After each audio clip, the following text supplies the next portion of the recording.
And welcome back to the Ben and Tony podcast, where today we're joined by Lyle McKeany. Now, Lyle has had a very eclectic career with stints as a major label musician, a professional poker player, an early stage startup founder, an employee, and now a writer. This conversation is raw, personal, and vulnerable as Lyle shared with us his experiences being the father of M, his daughter who has cerebral palsy, his signing and touring with a major record label, and plenty more.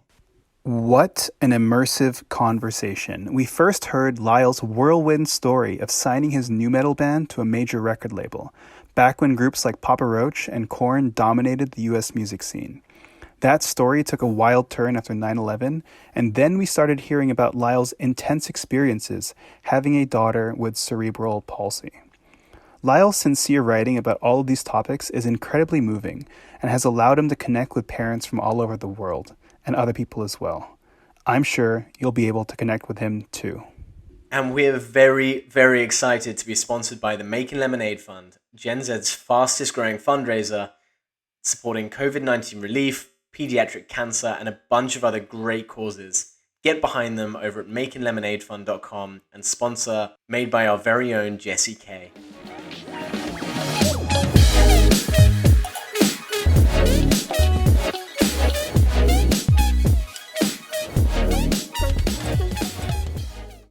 Thanks, Ben. It's great to be here. It's really, really great to have you. I've been looking forward to having this conversation with you. Um, I think one thing that's really stuck out to me in your journey is the fact that you were part of a band. Let's start there. Describe your time in the band. What was the band, and how did you get into this? It was sort of haphazard. I was going to college at UC Santa Barbara. I think I remember I was in a chemistry class with a guy and he played guitar. I honestly don't remember the guy's name. I can kind of picture him. It was so long ago, but he was like, yeah, we're jamming on the weekend or something like that. Some other musicians showed up. There was a guy named Jake that was playing drums. He pulled me aside. We had a good time just hanging out for the day. He pulls me aside at the end and says, "Hey, I've been playing with this other band and I really like them, but their bass player is terrible. I play bass." And so eventually he said they kind of moved on from that guy. It was a couple weeks later, and I showed up to practice and we sort of hit it off. They had some like original songs written already. I kind of lent my ear towards them and tried different things, and then we started writing more and more. Eventually, it was probably 6 months or so later, we played like our first gig. It was just a bunch of college guys, like typical story that you hear, just like college guys get together, they all, jam out and come up with some new stuff. The thing that was different about these guys were a bunch of them had grown up together, so they knew each other, and they were all like very, very motivated to like make a real go of it, which that was exciting to me because I had thought about that for a while, going like, I want to really pursue things as a musician. And we were kind of in that genre of, at the time, I really hated this genre name, but it was called new metal. It was like NU with the You metal, umlaut. I remember yeah. those days. I know. So we kind of hated that genre name, but that's sort of what we got lumped into. So the band, so the name is Pressure 4 or 5, like the numbers 4 and 5, and the name was basically kind of a joke that stuck. We played our very first show. I think it was under the name Pressure Shift, I believe. hmm We might have changed it at that point. I don't remember, but it was something like that. And then we were like, we didn't really like it. We said, what if we just go with Pressure? But then there was a band in LA called The Pressure, and we're like, let's not confuse So you're anything. you're telling me that you rebanded? Yeah, exactly. That's a So, good but one. we on our very first show, we met this guy Joe, and he goes, hey, would you guys be interested in like someone DJing? Like that was cool then when you had like a guy who could scratch or like make noises Yeah. with records, right? And we're like, yeah, sure, come hang out. We had two guitarists at the time. One dropped off because he went to go pursue a career in teaching, actually. And then, so Joe was in the band, but I don't know why he offered to do this because he hated it. He hated being there. And like, so the joke was that we either had 4 or 5 people and he would just like not show up to shows or practice and all Wait, that. wait, So, wait. so that's Not where showing the up to 4 or 5 came shows? from in the name. Yeah, he would be just like, "Where's Joe?" and he wouldn't show up. But it didn't really matter that much because he was sort of just like, The adding DJ. different noises and stuff. Eventually, we said, "Hey, he was a guitar player too. And we said, do you want to play guitar? And he said, yeah. And then he showed up all the time after that. So, but so that's kind of where the name came from, and it stuck. And we kind of became known as that name around Santa Barbara and LA, and just like played around California a lot. Some shows in like Arizona and stuff like that, but really just the West Coast. And we basically got pretty lucky when it comes to actually signing a record deal. It was our drummer's neighbor, like, knew a guy kind of thing, Okay. who like grew up in Santa Barbara where we were based, and he was running a label, and they were thinking about managing bands, and they came and saw a show of ours, and they were like, hey, would you guys be interested? We said, sure. Did a demo, and then they shopped it around to people they know in the industry. One thing led to another, and we signed a record deal. It was like, it happened, it took several months, but it happened relatively quick. But it was kind of like, to use like the startup like vernacular, it was sort of a frothy market at the time, right? Like, you know what I mean? It was like some bands had hit it really big in that genre at that time, right? Like there was like the Deftones and Korn, and some others that were coming up. And then our friends, we knew the guys in Papa Roach really well. We had played shows together. Whoa, okay. Yeah. Wait. Okay. All right. So you're playing all these local gigs. How did you how did you know Papa Roach? Because firstly, Papa Roach takes me back. That's a cool What year was this, by the way? That's the time frame we're in. Yeah. So they, it was, well, Sacramento, they were from Vacaville, but it's really close to Sacramento. And so they played a ton of shows there, and they were sort of like a local band in Sacramento. But Sacramento scene was huge at that time. There was so many popular bands, and a bunch of them that never really went on to like get signed or anything, but they just had these really these big crowds that they could draw, just fans that were just super into it. And so we ended up befriending some of the bands there and playing lots of shows there, and it was a ton of fun. We played a bunch of shows with them, and I think we played one in Vacaville, but then we played a bunch in Sacramento, and then we invited them down to play in Santa Barbara and things like that. So we just kind of knew each other and would help each other out, or do different gigs. So they ended up signing a deal with DreamWorks Records. And the funny thing is, I only found this out probably 8 or 9 years ago, something like that. I was at a show in Sacramento with a friend of mine, and I saw this guy walking around, and I'm like, why do I know this guy? He's like got like salt and pepper hair, and he just, I don't know, he just looked really familiar, and I was trying to figure it out. And finally it hit me. I was like, oh, he was the guy that managed Papa Roach. He also managed this other band, Dredge, that we were good friends with, one of my all-time favorite bands, actually. And so I was like, hey, do you remember me? And so we start talking, and he goes, oh yeah. So we're reminiscing, and he goes, what happened to you guys? Like, you guys were supposed to go really big. And he's like, he had a percentage of whatever we earned, which I had no idea. He got some finder's fee of like, I don't know, 30, 40 grand or something like that for getting us signed, because we signed at DreamWorks Records as well. Which is so funny because I didn't know that for like over a decade. That's amazing. But like our managers never told us or something. Lyle, I mean, bassist for a hella cool band. I mean, this must have been a pretty interesting time. Like, what's it like being on the road in a band that's, about to be signed, rolling around California together with Papa Roach? Yeah, so the road is interesting. The road is it's one of these things where you're on the road and you eventually get a little burnt out, and you're like, God, I want to go home. I just want to sleep in my own bed, just like have a good night's sleep. And then you get home, and then you're home for like a week, and you're like, God, I really want to be on the road. I miss the road. And it's like, you're never like settled, right? But it is a blast to play in front of a live audience. It's really like nothing else I've ever experienced. I think I even wrote this in a piece recently about, I remember it was a guy from the Glitch Mob who described it as like jumping out of an airplane, which I've actually never done, but I imagine it's probably really similar. Or like that feeling of like sort of euphoria, or like, you're just outside of yourself in a way, playing in front of like a big crowd. And the funny thing is, it's also different where like if you play in front of a very small crowd, it's almost more nerve-wracking than if there's a ton of people. They just become like a sea of people. Yeah. And then the energy is just like hard to describe, so that was a ton of fun.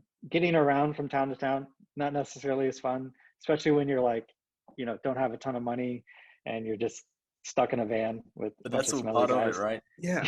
Yeah. I'm curious to know, like, and you mentioned that, like, you gone from being a student to at that point, were you doing the band on the side, or you dropped out of school? And also, like, on the money part, like, Yeah. I'm just, people, I mean, first off, just getting signed by a record label is a dream that many, many people, musicians around the world have. But I mean, it's not the end, of course, right? Like, did you get an advance and then you guys were getting paid that way? Or were you guys like holding on part-time jobs? I'm just curious about like the logistics of it too. Yeah. So when we signed on with those managers, they sat us down and they were like, okay, you could do it. You could do this two ways. You can do the indie route. So they owned an indie record label, right? So they had a bunch of indie artists, and they don't really give them any money. They just support them and do some promotion and stuff, right? Yeah. And it takes a really long time, but you could build up like a nice audience over time, and you own more of the rights to your stuff and things like that. Or they're like, you could go big or go home and do the major label route, right? And I was like, Papa Roach had just like started to like come out in like their single hit radio, and they just like took off like a rocket ship, and we were like, no, we want to do that, like like that's what you do, right? Like it's easy. So we ended up, that's why we decided to pitch it around to different labels, and the market was really good at the time, and DreamWorks was the first to bite, and then it was like, I hear this from startup founders too, where it's like you get like one VC firm to commit, and then it's like others started to come, right? Yeah. It's like social proof, right? So it was like DreamWorks, and then Maverick Records, which is like the Madonna-owned label, and then it was like Warner Brothers and what was the other one? Geffen, I think, or Interscope. That was it.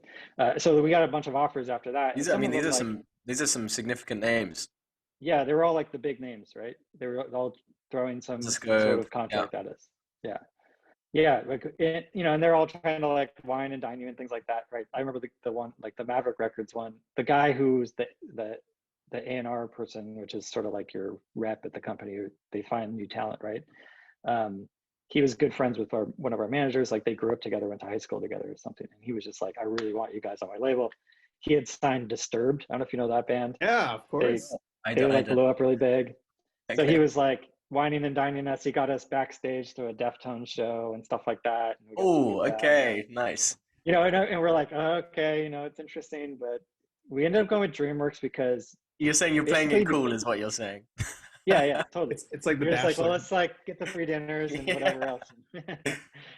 But eventually we decided to go with DreamWorks because they were the first, right, to like go, okay, like we think you guys, have like some talent and a legitimate shot at making it. So we decided to go with that. Plus we had friends that were on the label, and we really liked our A&R guy there. So yeah, and we were sort of like, I mean, now looking back, it didn't feel this way at the time, but looking back, it felt like it was like we were basically doing the same thing Papa Roach did, like almost like trying to recreate what happened to them. Because we recorded at the same studio with the same producer. Yeah. Granted, we had a different sound slightly, but it was we were okay. Let's take this template that worked really well and see if we could do the same thing, replicate the success. And we could get into why there wasn't not nearly as much success, which a lot of it was out of our control, but I don't know if you want me to go there yet. No, definitely. Let's definitely do that. I'm also curious, just before that though, is like, it sounds like a little bit of the Wild West out there, right? There's just all these artists and labels trying to sign one another. Is that still the case? What does the kind of landscape look like now? Oh yeah, so it's changed a lot since then.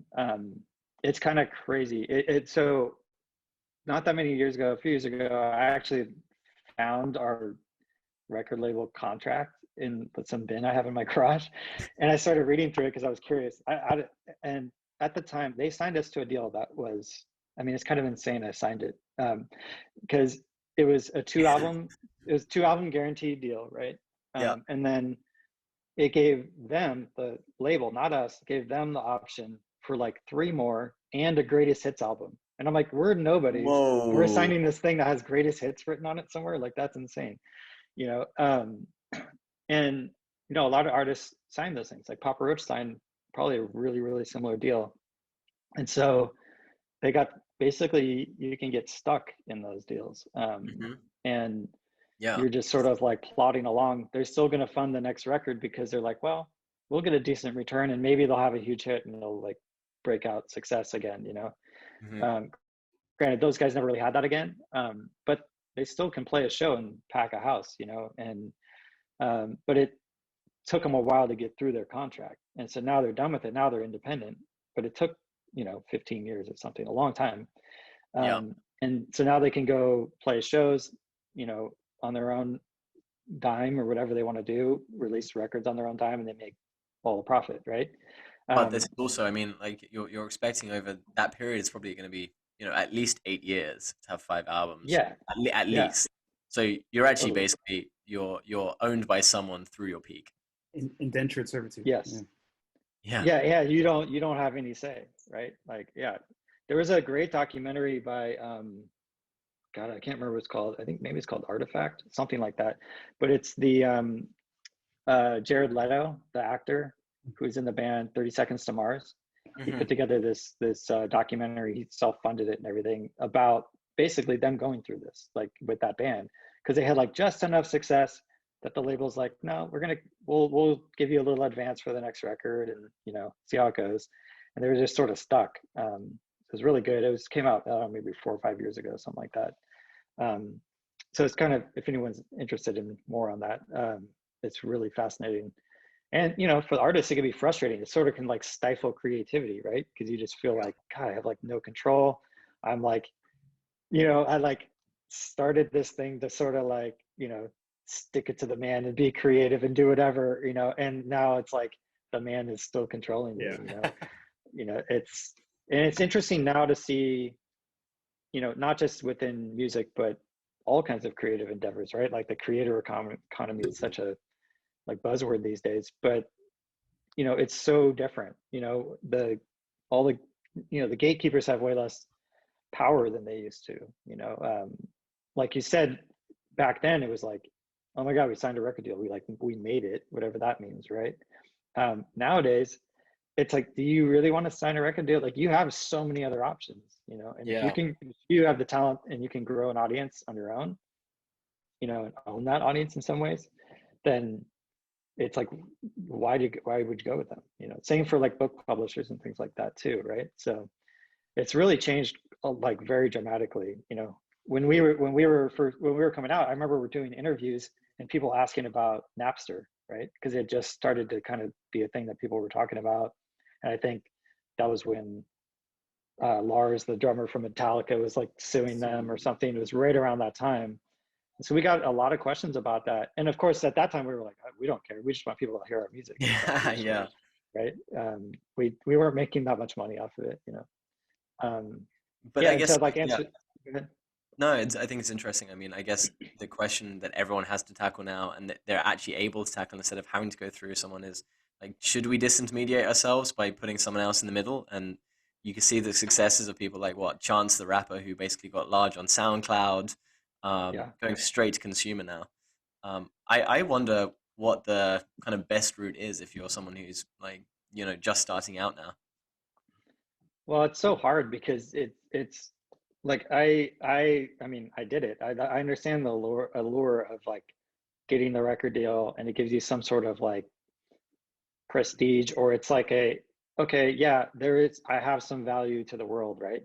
But not only that, it's money. Like, you know, it's like you need to like put food on the table, right? And at the time, I had dropped out of school by that point, and because I was like staying up all night trying to build our website, even though I didn't know what the hell I was doing, um, and things like that, and just trying to create new music, and we were recording stuff and trying to like get it in front of the right people.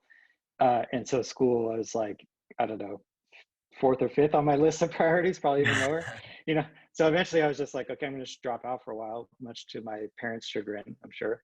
Um, but and then I remember I took a job working for a company. that distributed the bass guitars that I ended up playing.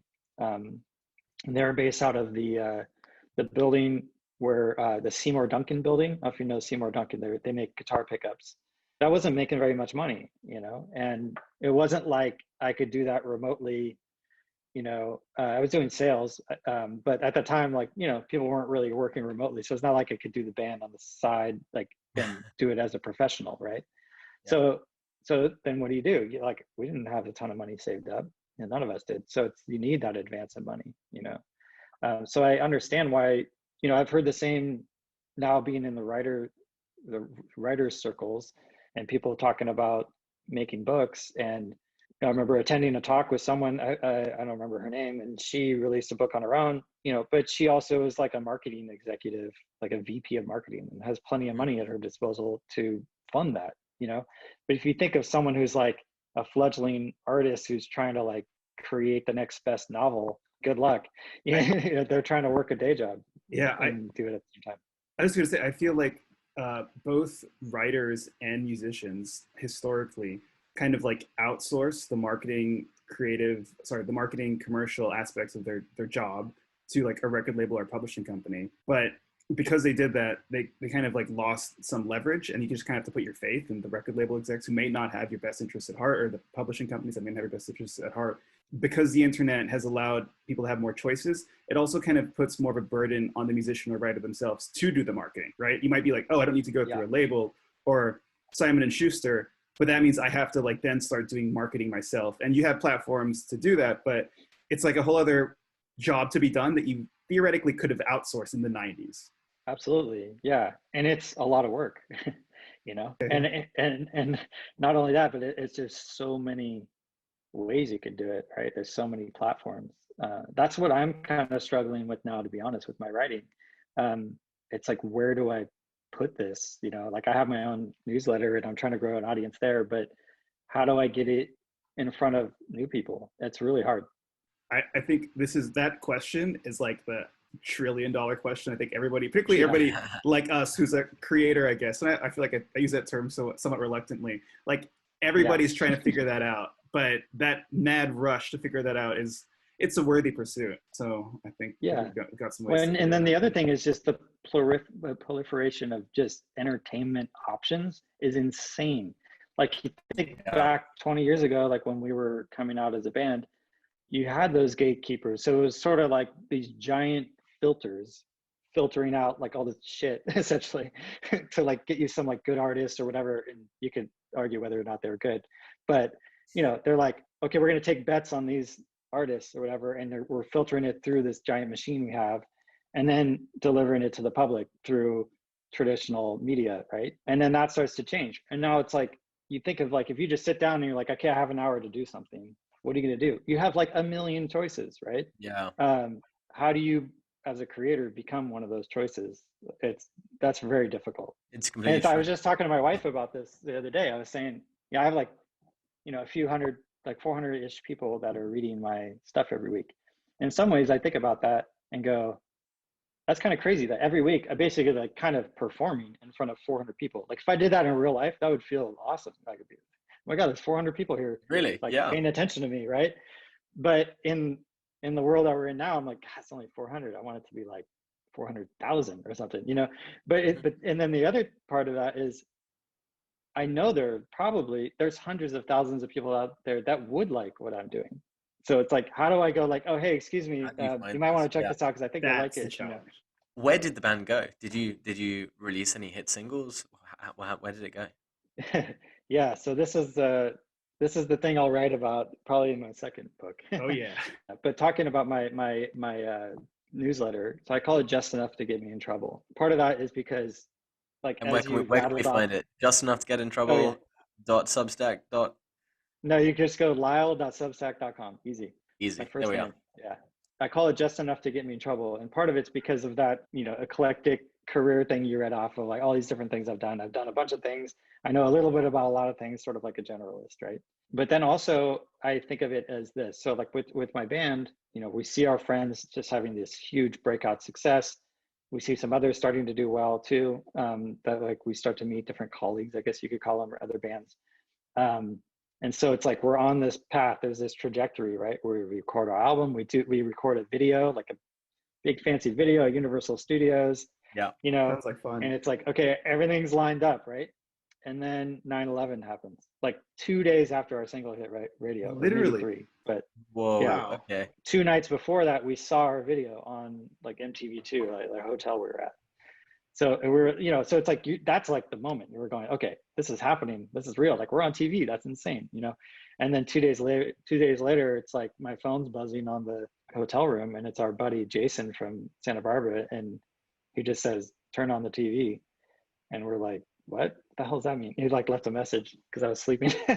He goes, "Turn on the TV," so I turned on, and of course, it's like what everyone saw that day, right? And at the time, I don't even know how old I was. 24 or something, 23. Mm-hmm. It doesn't hit you right at first, like what that means. Like we're way on the other side of the country. We were in Portland.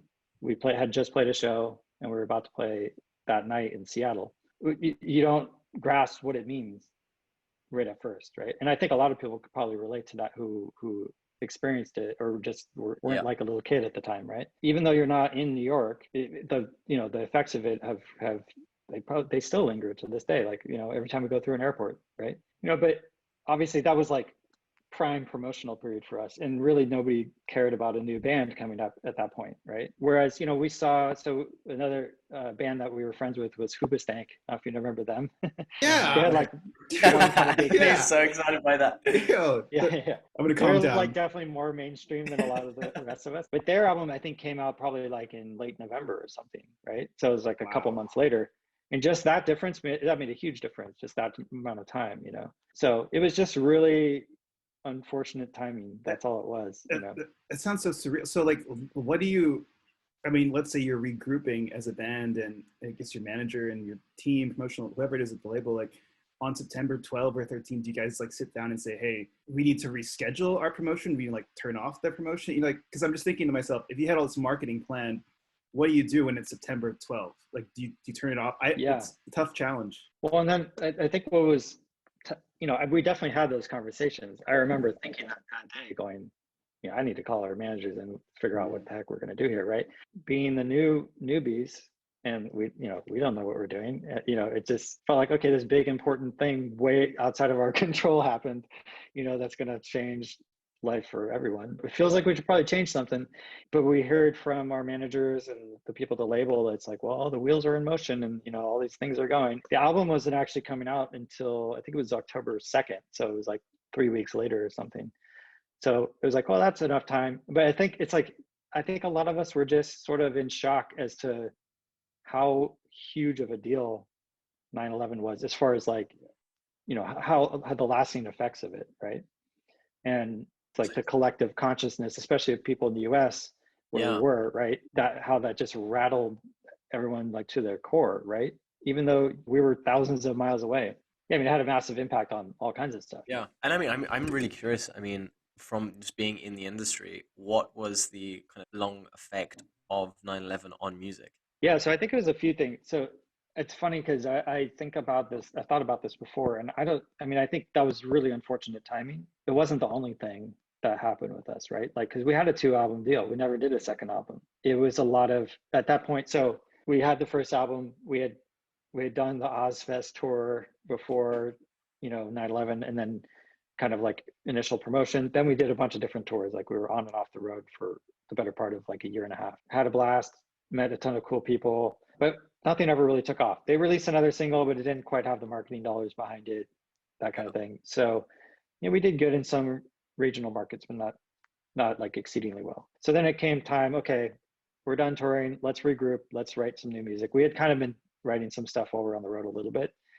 And so it's like, okay, let's head back into our studio back in Santa Barbara and just try to record some demos and things like that. We would send them to the label every once in a while, and it would always be like, yeah, cool guys. Yeah, just keep writing.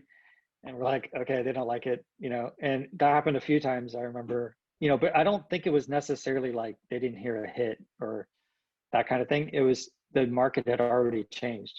Napster was becoming way more prevalent, and those kind of things, LimeWire, whatever those other ones were, right? File sharing in general started to become a really big problem. Some of these bands in this genre, the newer ones, were coming out and they weren't taking off as much. So there were That's a what bunch of actually, bands that yeah, got that's signed. interesting you say that because I was kind of thinking like I've never listened to new metal or I have like Papa Roach, but I'm trying to think about the emotions that would be needed for people to really associate with new metal and how that kind of collective emotion across America changed and meant that it was like no longer aligned with whatever new metal represented. Yeah, I think there's something to that because it's very aggressive music, right? I wish I could like think of the bands that kind of came after that that did go big, but I think it was less like heavy music, right? Yeah, I can't think of it off the top of my head. Just remember a lot of the bands that we knew that got signed later on, and maybe some of them had like one song that did pretty well, but they sort of fizzled out. There was a bunch that I know like got big deal like we did, and just never did anything. I mean, part of that is just the way music works in the sense that, like, especially major labels, right? It's like VC firms where they fund a bunch of companies and hope like a few take off, right? That's the same concept, and then those make up the losses on the other ones, right? It could have been just that, but I do think there was this sort of like mood change in the country and music in general, so to shift more to different types of music, because it's never really gotten, like I would say aggressive, like heavier rock music has never really like flourished like in a That's a good big point. mainstream way Yeah. since. Granted, there's always the some few bands that do really well, but they're far and few between. But there hasn't been this like big movement like there was with that style for a while there. So yeah, and then the music industry started changing as far as who they were going to fund, and so it was pretty clear that they didn't want to spend more money on us in the immediate future. And so then I remember we had lots of discussions about like, okay, well, what do we want to do with our music? And like one of the guys wanted to go like way heavier. And I was like, they're not going to give it, we're out of a deal if we do that, And so I Yeah. wanted to go more, a little bit, maybe a little bit more mainstream or accessible to try to like do the next record. And yeah, it just like never really worked out. I ended up joining a different band with my brother, actually. It's way more like artsy type of rock music and would never have been signed by a major label or anything. But so we kind of made a go of it and never really went anywhere. Yeah. And So it was interesting time, but yeah. really interesting. Yeah. So was it during your time in the band that your daughter Em was born, or was that following? No, not even close. Okay. Yeah. So this was, like I said, 9/11. So it was like almost 20 years ago now. Crazy to say out loud. Um, but no, my daughter M, she was born just over 2.5 years ago. So yeah, my first child, pretty late in life for me, I guess, in my 40s. There obviously a lot happened in that period, but I know that this is something you've written about a lot. It's Mhm. obviously very raw in your writing. I mean, people should definitely check out Lyle.substack to read about this. But what was the effect of her birth on you, and what was it like becoming a dad from being previously a stud and band member? Yeah, I think for many, many years I thought like, okay, I'm not going to have kids at all. I don't know if I said this earlier or before we started chatting, but I was married back like after the band. I got married to my girlfriend, who we were boyfriend girlfriend while I was in the band, and so we ended up getting married. Eventually got divorced. We never had kids, thankfully, together. Yeah, then I met my now wife through online dating. We never would have Solid. met otherwise on OkCupid. We dated for a few years, eventually get married, and we had talked about having kids. So we finally, went, okay, let's try. She has a daughter from previous marriage, my stepdaughter Sarah, who I'll include in some of my stories here and there. She's 11. She'll turn 12 next month. So she's quite a big age gap between her and M. So yeah, M was born in June of 2018. The pregnancy was just like totally normal. My wife is like crazy healthy. She's a dietitian, like that's what she does for a living.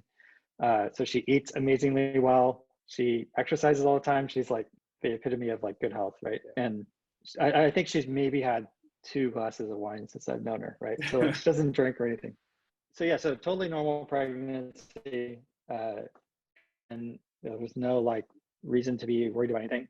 Uh, I remember the night before Em was born, we were hanging out with my parents, actually at the house that I'm at right now. My dad's like, Yeah, sometimes these things happen fast because it was like the next day was the due date, right? The actual due date that the doctors give you, which no kid's ever born on their actual due date. I mean, very rarely, right? It's just sort of a guess. You like take, oh, okay, here's when we knew she was pregnant, like with a test, and you extrapolate 9 months, right? It's not a very exact number. But so it was like the night before the due date, my dad's like, well, sometimes these things can happen quick. And we're like, it doesn't really happen like in the movies where it's like the water breaks and you freak out and you rush to the hospital, right? That's basically exactly what happened to us. So really late at night or it gets very, very early in the morning on the actual due date, my wife, she starts getting contractions and they started to get really intense. And I remember calling the hospital and saying, just because I was timing all the contractions like you do, and that was sort of my job. And it got to the point. I forget what it is. It's like however often they happen, how frequently they are, how long they last, right? So I call the hospital and they say, yeah, you probably should make your way over. Like they weren't alarmed or anything. And we live like 5 minutes from the hospital. So I go out to the garage to pack up the car and get all our stuff together. And then I hear Allison just like Lyle just scream. And I was like, oh shit, what's going on? So I rushed back in the house with like one shoe on. And she's like, her water had broke like all over like the side of our bed. And it was like, okay, crap. And like my stepdaughter's asleep in the other room. And we had called my mother-in-law to come just hang out at the house while she sleeps. Yeah. And I'm like, I call her, I'm like, where are you? We gotta go. She's like, I'm right around the corner. I'm like, okay. So then, I helped my wife into the car and we rushed over to the hospital. And it was like, we got there and like 12 minutes later, Em was born. It was like very, very fast. It was like 2 or 3 Whoa. pushes and Em was 12 out. minutes. Yeah. It was, yeah. Like I remember looking at the clock in the car and then looking at it in the room, and it was like 12 minutes. So super fast, or like the medical word is precipitous, right? Very quick. So Em's born, and they had talked about in like the birthing classes and all that type of stuff. And they said, it's important that, the child is put on the mother, skin to skin, and you have that like bonding moment, like right after they're born, right? And so first the doctor takes her out and just puts her right on Allison's belly.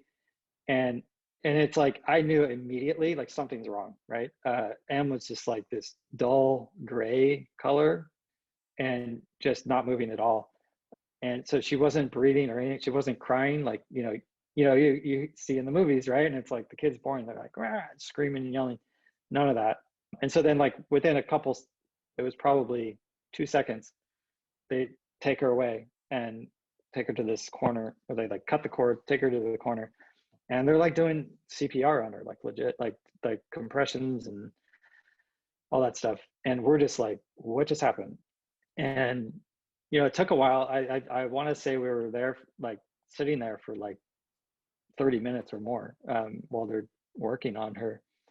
Eventually, they get her breathing, and like with the help of like an oxygen bag or whatever they call it, like the mask in the bag to help her breathe. Yeah, and then they have to transfer to this other room. And so I had to like leave Allison and go to this other room just to see what's going on. Long story short, they basically, she wasn't breathing, so it was like a lack of blood and oxygen to her brain for some period of time. We don't really know why. We still don't know why. Maybe like a cord was around her neck or something like that, but we don't really know. They didn't really mention anything like that. So they end up putting her on this thing that's a relatively new protocol. They call it therapeutic hypothermia, right? Where they drop her body temperature by 6 degrees Fahrenheit. And they keep her that way for 72 hours straight. And so they put her on this thing and airlifted her by helicopter to this other hospital that can handle that type of stuff. And so then Allison never actually held her like beyond that, like first couple seconds for like maybe 4 or 5 days because she was hooked up to tubes and all this, breathing apparatus and she had electrodes on her head monitoring for seizure activity and things like that. And so, yeah, it was just like a very, very intense, not only for us, but like way for her to start her life, obviously, right?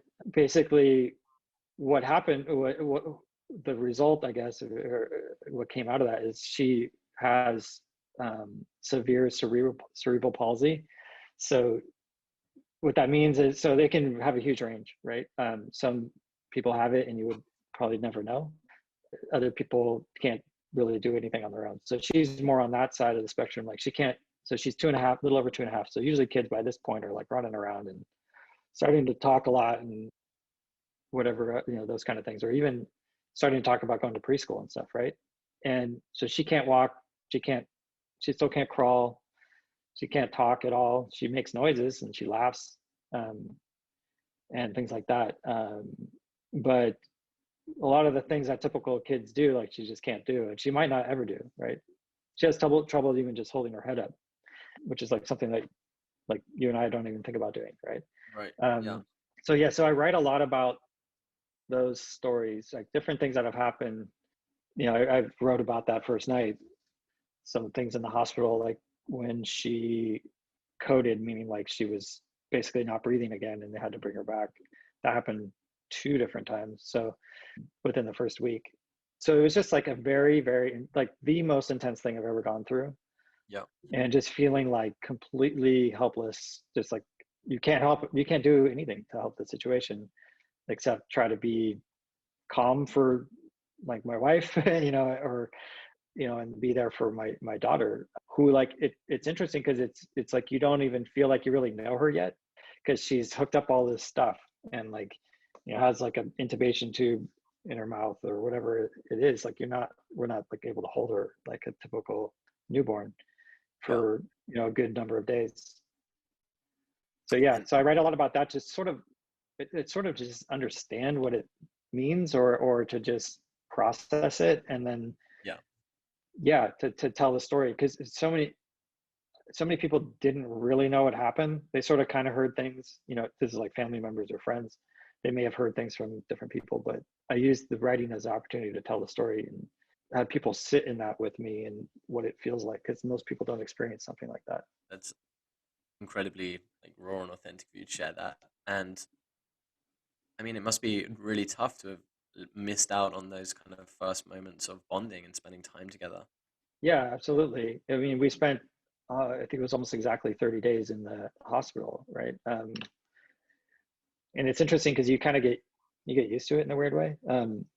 It's like your new reality, but you feel so like isolated from the rest of the world, and so then I was lucky enough to work at a job where I just got all that time off. I didn't have to do any work, so I could just focus on my family, my daughter and whatnot. So, but then, we ran into other things that like you don't think about, like with my stepdaughter, who was, I guess, 8 at the time, and it's like, when do we let her come visit? Because it's like, we don't want to freak her out either. Like she knows something's up, but at what point do we go, okay, it's okay for her to come see her sister, and it was her first sibling. She now has a brother, but on her dad's side, but he's younger. Yeah, so that was like, even things like that are difficult. And then the other part, and then I would say part of the reason I'm writing it is like I said, to have so other people can kind of understand as much as they can, like through the writing of what it feels like to go through that, and how and to maybe like I don't know if it's sympathize or empathize, one of those, with what I went through or what we went through, and family members like who we're close with, like my parents and whatnot, like they know, but they don't really know. You know what I mean? Like you don't. Like we felt like Allison and I felt like, that's my wife, Allison. We felt like, in a way, like we were 2 like soldiers that were at war in the trenches together, and it's like you don't really know what that's like unless you've been there, right? So it's really, so I've tried my best to make it so that my writing, you feel like you're in it with me, and I write it purposely in a way that's like, usually those type of stories I'll write first person, present tense, like it's happening right as you're reading it. At first I wrote it past tense, and I think I was reading some other book that I really liked, did that, and I was like, let me try that, and I just on a whim did that. I don't think I've ever written anything like that before, by the way. I was just like, let's try it, and it felt like it gave it that extra intensity, right? And of like, okay, now the reader could just sit there with me, and I could go into like what my train of thought was in a given moment, or what was said or whatnot. And what has the response been to your writing? Because I've read your writing. I think it's incredible. Honestly, whenever I've read it, it's been so much more moving than I would have ever anticipated. Kind of wild. So I'd love to know what the response is. And also, I'd be curious to know, one of the things I remember when I first read your stuff was I was thinking it made me develop at least even the most minor understanding of what you'd gone through. I feel like there are probably parents around the country, around the world, who might have also had similar situations with their child's health, or even just other parents who have children with cerebral palsy. I'd love to know if you connect with those kind of people as well, because it's such an intimate, slightly specific thing that I'm sure those other soldiers, those other moms and dads around the country who might feel like they're alone might be able to connect with you in a way that no one else can. Yeah, that's been the most rewarding part of doing it, is the feedback I've gotten from people I know, but then also just random people I've never met, right? There was actually just recently, last month, a woman reached out to me, and she commented on some post that was like, I think I published in November or something. And it was like a comment on a post like a couple months old, seemed odd. And so I read it, and it was, well, at first I thought it was a guy because the name Sam, but then I ended up, we had this whole email back and forth, and I realized, oh, it's the mom.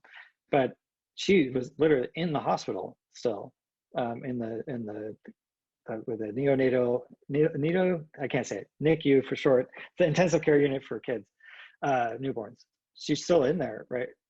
I think they just got discharged maybe like 3-4 days ago, something like that, from the hospital. But they were in there for nearly a month, and we've had a whole email correspondence since. Her just asking different questions because her son it sounded like a very, very similar start to his life. And then there's been a couple others too, but yeah, that's been incredible. And then even people who don't have kids just reaching out saying like, that was really powerful or moving, and just feeling, sitting with me in that moment for, through my writing. So that's been the most rewarding part of it. And that's kind of what in some ways has kept me going. I think I would have kept going regardless, but I think that makes it all the more better, right? Moving people in some way. It's kind of funny because some people will say like, oh man, I was crying when I was reading it. I'm like, well, sorry to make you cry, but it's good to hear that it like had an effect on you. Yeah. So that's been incredible. And like I said, not even just from people I know. At first it was obviously people I know more, but there were some people that I hadn't talked to like probably since high school, but we're like friends on Facebook, would never really interact that much. And they were just saying like, oh my God, Lyle, your writing's so good, or, whatever, something was so relatable. Or there's a woman I went to high school with who has a special needs son who he's like a teenager. I think he's like 18 by now, but he still has to live at home because she has to help take care of him. And like, I didn't know that. So yeah, so it's been interesting. And then connecting with other folks just in different communities to try to like, mostly I was joining them to learn more and to share my writing and stuff like that and see if it resonated with folks. And so I've met some cool people that way too. Was it important for you to express it, the reality of what happened to you, kind of almost to set the record straight of exactly, this is what happened, I'm reclaiming power on this situation, which was unexpected? Yeah, there's definitely part of it. That's part of it. What's difficult when you go through something like this is it's really hard for people to relate to it. And it can be uncomfortable for them, right? I remember going back to work, and I worked with guys that have kids, and he would say something like, M would be struggling with something like sleep. Sleep's a hard issue. I think in general, kids who have cerebral palsy, I'd be like haggard because I had gotten like barely any sleep or whatever, and I'm at work and I'm just like sort of venting or just talking about it. And then it's like someone goes, oh yeah, we had a problem with so-and-so, and she was that age. And it's like, guys, it's not the same. It's so hard to like make people realize that. It's like, I remember one of the pieces, like I know Anthony and I were in a writing workshop together, and one of them that I got edited there, I had this whole rant about that, where it was like, someone like saying, oh, so-and-so had problems sleeping at that age too. And you go, oh really? Like, did you have to go in and like give her meds through a feeding tube on her belly in the middle of the night? So you just hope that she sleeps like another few hours, because that's what we do. I go in every night, 11:30 ish, and I have to hook up a little tube to this thing on her belly, and give her some medicine to try to hopefully get her through the night more. Because if she wakes up, she's up for at least an hour, if not more. Because it's really hard for her to just stop her body from moving. So part of it was I had been gone dark basically on social media for a while, and so people who knew me or knew our family were, maybe talking on, amongst themselves or whatever here and there, kind of like you said, the rumor mill, which is a funny way of putting it, but it's sort of true. Whether it's like, yeah, like extended family or friends or whatever, who knows what they actually knew, right? Yeah. So part of it was, yeah, like wanting to tell the story. And it's funny you say set the record straight. I don't know if it's so much that, or if it's so much just like wanting to be understood, Yeah. wanting people to understand that, like, especially people that know me and know Allison, we're like very I don't know, this joke, I'm like the most like average white guy you could imagine, right? Like I'm just like such a typical white guy. I grew up in like, a nice suburb, and like my parents are still together. I've had like a lot of like things working for me as far as like privilege in my Yeah. life, right? And then to but then even like people like us who are like very healthy and like, we did everything the right way, like something like this can still happen to us, and it's totally just like a freak occurrence, Mm. and but we have to deal with the fallout from it, and somehow carry on. There's a phrase that people say sometimes that at some point I'm going to write about, but I mean, my parents have even said it to me. They're just, it's like, God, I don't know how you guys do it. And it's like, well, it's like, we don't really have a choice. Like you get thrust into the situation. You're in this club, this like exclusive club that you never wanted to join. I had no concept of it. I know obviously like people are disabled and things like that. Family, I've known some people have gone through some things, but I've never like known it on this like deep of a level, or like been Yeah. that close to anyone, right? And it's like this whole other world, and it can feel very isolating. You could like just walking through like an airport with my daughter in a, we have this like fancy stroller thing that, I mean, it doesn't really look like a wheelchair, but it basically doesn't look like a normal stroller either, let's put it that way. Yeah. So it's pretty obvious that something's going on. And then like we'll be feeding her with this big syringe, like, and you get stares, and you feel isolated in that sense. Uh and so part of it's writing in reaction to that, and going Yeah. like wanting to tell the story and go, and not, the other thing is there's people who write about it, and and it's oftentimes moms. There's a lot more moms that write about this, and Oh, okay. Interesting. Interesting. but I didn't want to just write about it. I wanted to write about it in a creative and compelling way, like and so it's funny because it can be hard to write about this stuff, but it's also like sometimes I'm almost like taking myself out of it. This is really weird to say, but I'll be like, for Not at all. example, when I wrote this story about the night she was born, like I was writing it like as things happen, what was going on in my head in times and stuff like that. But even though it's like I'm digging into like pictures that I took and things to try to remember the timeline and stuff like that, it's a creative endeavor at the same time though. So right, and I'm trying to create the best story, or like writing work that I can to tell Yeah. that, right? So that people read it and they're engaged, and they're wanting to continue reading. Whereas I think it could be very easy to do it in a way where it's just like unloading stuff, like getting it off my chest, and it can be like sort of like all over the place, right? But I'm like, how do I do this in a way where people can be moved by it, and not just, go, oh, I learned something interesting about what it's like to be a special needs parent. It's like, no, this is this like visceral like experience when you read it. That's what I go for, at least. No, I mean, I've definitely read it, and it definitely is that compelling. I guess the other thing that's really interesting is this kind of, you described this scene in the airport when, you're feeding her, and you feel like people are looking, and it's kind of isolating experience, right? And I guess there's something interesting that you will have experienced going into, okay, what is it going to be like to be a father, and Mm. going through an airport with your daughter or your son, and what that experience looks like, and then the change in the reality of just the circumstances you're in now. But what's it been like to kind of deal with kind of perceptions of parenthood against kind of the reality of how you are a parent now? Yeah, that probably took the longest to I don't even know if I could say I've gotten over it, but like, because there's so many things that remind you of things, So like, I mean, anyone who's about to become a parent can relate to this, or who has gone through that experience. You have these like visions of like what things will be like, right? So I'm a huge golf nerd, and I always thought this like, oh, it'd be awesome to like teach her how to play golf, and we could go play together, and like that's something we could do for like the rest of my life, Yeah. with if as long as the kid's into it, right? My stepdaughter is definitely not into it. I've tried once, basically in a split second, all of that went out the window, right? When she was born, and maybe at some point we could like enjoy watching it on TV or something together, but it's going to be a lot different, right? Even just like thinking of like, I remember having thoughts of like her just like running around with friends or something, or like playing with her big sister or whatever it may be. And that's all different now. So not only that though, but then being around other kids, or families where they have kids around her age, like that's really difficult, because it's just like hits you like a ton of bricks how different it is.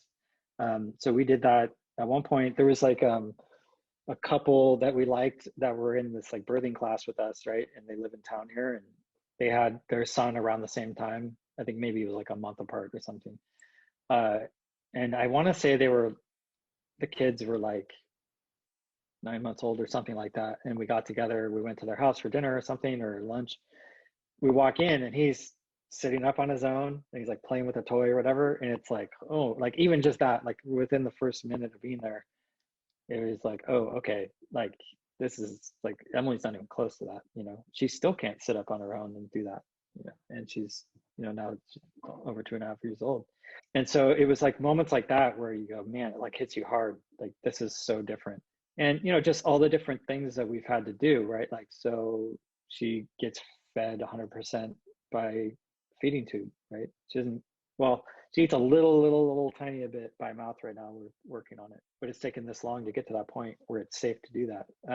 And then, you see a kid like at a birthday party and he's like diving into cake or whatever, and you're like, man, it's like all these things that a, a parent of a typical child just don't even think about. I have a piece that I'm working on that I'm gonna probably submit somewhere like outside of my newsletter, but it's about an experience that we had at an airport when we went to Las Vegas for my brother and my dad's birthday. They had it in September, so this was like September of like 2019. Yeah.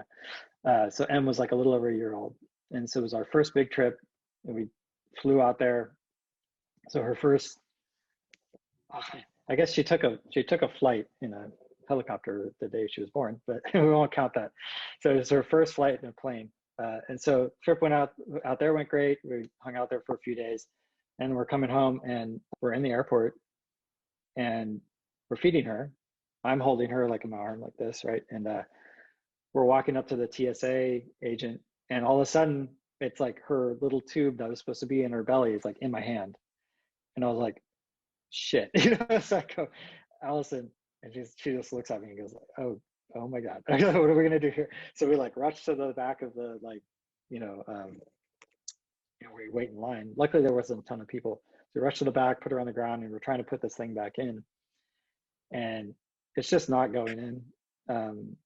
It's basically like, to describe it, it's like she has a hole in her belly, right? It goes straight into her stomach. And I always joke that it's her first piercing, right? Because it's basically like, it's like having a piercing. We can like move it all around, just like if you had an earring, you can move it all around, it doesn't hurt or anything. Uh, but it came out and has like a little balloon that's supposed to keep it in there, that's filled with water, right? And somehow it all came out and the balloon was still inflated. I don't even know how it happened. So we have to like take all that out, and then we're trying to, basically you just try to shove it back in there with like some like lubricant stuff that you have in this pack, and it's like not going and not going. And meanwhile, it's like I'm sure everyone walking by just thinks we're like changing their diaper or something, you know. They have no idea like the kind of the gravity of what's going on, you know. Because you know, if you keep it open too long, it'll close up, right? And that's not good because it's you'd have to have a new surgery done or whatever to fix it. And so I remember we got through the security and we were like, you know, let's see if there's first aid or something. And I remember I went to the bathroom, and when I was in the bathroom, there was like this little boy walked through, and he was like touching the sink and like, you know, just like, and the dad was like super annoyed, just like couldn't contain this kid, just like, let's just walk back to the stall in the bathroom and like do what we got to do here, buddy, you know. And his kid's like wanting to touch everything and like, you know, and it's like in that sort of moment, I just go like, damn, like Emily might not ever do something like that, you know. Meanwhile, this dad is just like super annoyed, and it's probably something that he'll look back at as some like mundane moment in his life, or he'll never even remember, right? Mm-hmm. But for me, it was like one of those moments where it just hit me hard, like how different. I'm like, meanwhile, my daughter's out, her feeding tube came out, and now we had like paramedics on the way to help out. And anyway, so that was kind of like another one of those moments where it hit me. The other funny thing about that story is my brother's a paramedic in Las Vegas. Yeah, so we had to stay an extra day, but it all ended up fine. We got it back in, but yeah, it was kind of one of those moments where it hit you, just like how different things are for us, you know. I think that when you tell these stories, and you're very good at, by the way, just like saying them as well. Like, I don't know if you ever thought about recording podcasts, but like whether you're writing stories like this or whether you're telling stories like this, I think there probably are parents all around the world who don't have the same ability to communicate them, you know? So like people who have similar stories but they don't feel comfortable writing, or they may not be a great speaker or writer. And I think sometimes that might leave them without a voice that in some ways maybe you can fill that void, where like if I'm a parent who doesn't feel comfortable in writing this stuff, or maybe I'm just it's not my skill set, I feel like they'd probably look to your stories, whether you're telling them out loud or whether you're writing them, as a way to feel like they have a voice of someone that understands and relates to what they're going through in a way that you're really able to communicate it well. Yeah, I think there's definitely something to that. I mean, I even think about like that story I was just telling you about, and I've written it, at least the first a couple drafts, but my wife, like I was asking her like, hey, because I'm always curious when it's something where both of us were there, kind of her take on things, right? Yeah. And in this case, I remember when I first brought it up, she was like, I don't even want to think about it, you know. It was like one of those, like a day where she's like, you know, just not wanting to go there. And I can respect that. And I imagine, you know, she was just going to be reading it and like my take on it, right? Whereas someone who's like going to sit down and actually write this out, I totally understand why some people wouldn't want to do it. You know, and I almost look like at it kind of like, I've heard a couple people use this word, which I think is interesting, where I've shared something and then someone calls it like generous, which I remember the first time someone said that, and I was kind of surprised by that word. But it kind of makes sense when you think about it, right? It's like I spend a lot of time trying to make these stories, you know, not just to tell the story, because a lot of people can tell stories really terribly. I'm not saying I'm like the best at it. I'm still trying to get really a lot better at it, but it takes a long time, right, to get it to where you want it, and to like get people to feel a certain way, or you know, surprise them in ways that aren't just like this crazy intense thing happened to me. Maybe it's a train of thought I had at the time, or you know, like how it changed me in some way, some event, right? But it is an interesting word. Think about it. I've thought about that a bunch of times, where enough people have said it where I go, that's interesting, because it is like you spend a lot of time and you're taking a lot of mental energy and going, kind of like reliving these moments in a lot of ways, and to get it down on paper. So there is a generosity to it, I guess. Yeah. But yeah, I hope to find lots more people that go, maybe even they could share this with their family or friends and say, this is like not the same situation I went through, but it really like resonates, you know. But not even just that, but it also, like, I'm even thinking of just like typical parents, you know, and like you think of like a typical parent who has like a kid that's freaking out in an airport or something. And you feel that same thing, right? Where you're just like, everyone's staring at us, and like I can't, my kid's freaking out and I can't do anything, or they're crying or whatever it is. So it's a similar feeling. It's just my story was just like a more intense version of that, right? Yeah. So I think it can be relatable to parents generally. And then the other thing I try to do is relate things back to just like universal, like human emotions and feelings and things, right? So that even, I don't think either of you guys have kids, but you've read my stuff, and like, but it's like, it's not just for like people who've had kids in that way. It's like, here's a unique experience, and I if I could mean, write no, about it in a compelling way, it could have a bigger audience. yeah, I mean, I'm definitely not a father, but definitely have enjoyed it. That you know of, So, you mean? Yeah, so far. so I mean, I was planning on going into kind of like the third transitional moment, which was, when you really doubled down on writing in 2020. But honestly, I feel like it's been really intertwined with your Mhm. relationship with your daughter M, and we've kind of really explored it. So maybe what we'd typically do is allow one of our guests to have a 60-second time to pitch what they're writing about, what they're interested in, blah blah blah, whatever it might be. So Lyle, over to you. You got 60 seconds. What do you want to talk about? Where should people find it? Yeah, so I'd love if people come and join the mailing list at lyle.substack.blog, or not, what did I just say? Lyle.blog. You can go to either lyle.blog or lyle.substack.com, Yeah. and you can sign up there. And, come for human stories about not just parenting a kid with special needs, but, just the struggles of life, and, thinking through just what it means to be here in the world, and the struggles and how we deal with those, and you know telling those like personal essays, things that have happened to me. But I always like to think of it as things that happened for me, so that I can now write about them and tell them to the world. So yeah, come join me. Awesome. So, I mean, honestly, I would describe your writing in terms of what you share, but also just the amount of thought that you put into what you share as definitely very generous. Um, and I think it's definitely worth checking out. It's really compelling. So we've got two questions that we'll ask every single guest to close.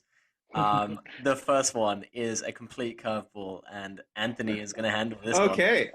So Lyle, pretty important question here. What's your favorite rom-com? My favorite rom-com? Oh my God. I really don't like rom-coms. I can't even think of one We right now. It's have so to bad. force an answer from you. If I'm afraid, Lyle, like It could lean more romantic. It could lean more comedy. It doesn't have to be like traditional rom-com. Yeah. Maybe it's a romance film. I don't know. Maybe it's just straight up comedy. I mean, honestly, I feel like there's one, and I can't think of the name of it right now, with like Paul Rudd in it. I'm thinking of Paul Rudd, but I'm thinking of that movie Wet Hot American Summer. Have you ever seen That's that a movie? great film. Yeah, that works. I mean, That's close enough. that works. Okay. Yeah, Wet Hot American Summer. That Classic. was so funny. So when we were on the road, this leads me to a story. So we were on the road in our van, and we had rigged up. I had this like TV that was like a VCR TV combo, right? I had it in my dorm room when I first went to school to UCSB, and we rigged it up so that we could, with like a power inverter in our van, so we could hook it up to the cigarette lighter power, right? mhm. So we could watch movies and stuff. And I remember we were on the road somewhere, I don't remember where, but our singer's girlfriend mailed him like a little like care package or whatever, and in the care package was this movie Wet Hot American Summer, and none of us knew what it was. We hadn't heard of it. We're like, what the hell is this, right? And we put it on, and like I still vividly remember watching it for the first time, and we just were losing it constantly. It was so hilarious. And Paul Rudd's like my favorite character in that movie, because he's just like such an idiot, but and he's like, but like he has some of my favorite lines. But yeah, that was a great movie. Awesome. Yeah. Wow, Great to bring back what a memories. yeah, what a good experience watching it. Um, Amazing. Okay, so Wet Hot American Summer is now final answered. Um, Okay. okay, cool. The other one is so you're sitting across the table from an 18-year-old Lyle. What advice do you give yourself? Ooh, that's good. Um, so I've thought about this before because it comes up a lot, or like people write about it a lot. Um, quick aside, I think it would be interesting also to flip that and go like, what would 18-year-old self tell me now, right? Ooh, I Right? love it. Okay, wait, Do you wait, want to do yeah, both? Can you do both? yeah. Let's do both. I don't. Yeah, I think they might be similar, right? Because one thing I thought, maybe not 18-year-old, maybe I'm thinking of like a little bit later, but anyway, I think the one thing that my younger self did that I'm just starting to do again is just being creative and sharing it, right? At that time, I was in, playing music and in the band and things like that. But at one point, you know, the band kind of fizzles out, or I move on to a new band, and that sort of fizzles out. And then I don't do anything creative for quite a while because it's just like paying the bills and like, you know, building a career or whatever. Or I guess, I was playing poker and stuff. In some ways, that was creative, but it's like I wasn't doing any creative work and sharing it with people. And so then just getting back into writing now, it, it's it's being creative. Like I said, with my writing, I'm not just trying to like tell the story. I'm trying to tell it really well and get better at telling stories. Um, and but for so long I hadn't done any of that, right? So I would tell my younger self, I would say, don't stop, just keep doing something, right? Put it out there, whatever it may be. I mean, it could be making YouTube videos or whatever. It doesn't matter, right? Just do something, because I think I realize now, especially doing it it hasn't even been a year. It's like that's what I was missing for so long. I got into startups and things like that, and it was trying to fill that void of wanting to create something and put it out in the world, right? And now I realize that, only took me, now I'm like 43, so it took me a while, Yeah. but yeah. But I think if you took me back a couple of years and my younger self was talking to that person, you'd be like, what are you doing? Like, create something, like, I don't care, like, make some music, do something, Yeah. um, Yeah. so it'd be very similar advice, I think, ironically. Amazing. Well, Lal, it's been awesome to have you on. So thank you so much for giving some of your time to us. Absolutely, it was great fun.